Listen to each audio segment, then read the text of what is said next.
आप सभी को जय मसीह। क्या आपने कभी सोचा है क्यों कई परिवार टूट जाते हैं? क्यों कई कलिसियाएं कमजोर पड़ जाती हैं?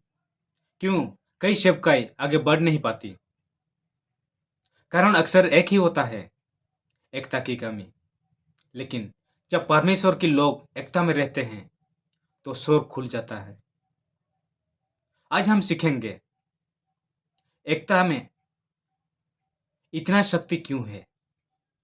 आइए पढ़ते हैं भजन संहिता 133।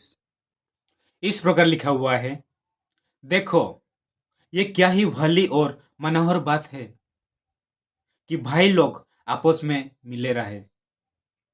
ये तो उस उत्तम तेल के समान है जो हारून के सिर पर डाला गया था और उसकी दाढ़ी पर बहकर उसके वस्त्रों की चोर तक पहुंच गया। ये हेर्मोन की उस ओस की समान है जो सियोन के पहाड़ों पर गिरती है। यहोवा ने तो वो ही सदा के जीवन की आशीष ठहराई है। ये भजन राजा डेविड के द्वारा लिखा गया है। ये उन भजनों में से एक है जिन्हें यात्रा के भजन कहा जाता है। जब इस्राएल लोग आराधना के लिए जेरूसलम मंदिर को जा रहे होते थे, वे इस भजन को गाते थे। ये भजन केवल 3 पद का है, लेकिन इसमें एकता की अद्भुत शक्ति छिपी हुई है। परमेश्वर को एकता प्रसन्न लगती है, इसलिए आयत 1 में लिखा हुआ है, देखो ये क्या ही भली और मनोहर बात है कि भाई लोग आपस में मिले रहे। यहाँ 2 शब्द है, भली और मनोहर, गुड एंड प्लीजेंट। जहाँ एकता होता है वहाँ परमेश्वर को प्रसन्न करता है और लोगों के बीच में आनंददायक होता है। जब परमेश्वर के लोग प्रेम में रहते हैं वहाँ शांति होती है, शक्ति होती है और परमेश्वर की आशीष आती है। आयत 2 में लिखा हुआ है, ये तो उस उत्तम तेल के समान है जो हारून के सिर पर डाला गया था और उसकी दाढ़ी पर बहकर उसके वस्त्रों की चोर तक पहुंच गया। इस आयत के द्वारा राजा डेविड ने एकता को उस अभिषेक तेल के समान कंपेयर किया है और उस तेल को हारून की मस्तक से लेकर दाढ़ी से बहते हुए वस्त्रों की चोर तक पहुंचा।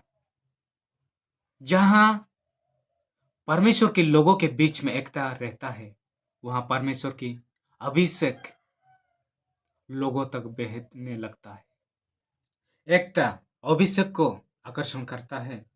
आयत 3 में लिखा हुआ है, यह हेर्मोन की उस ओस के समान है जो सियोन के पहाड़ पर गिरती है। यहोवा ने तो वो ही सदा के जीवन की आशीष ठहराई है। प्रियो भाई और बहनों, माउंट हेर्मोन भारी ओस के लिए प्रसिद्ध था।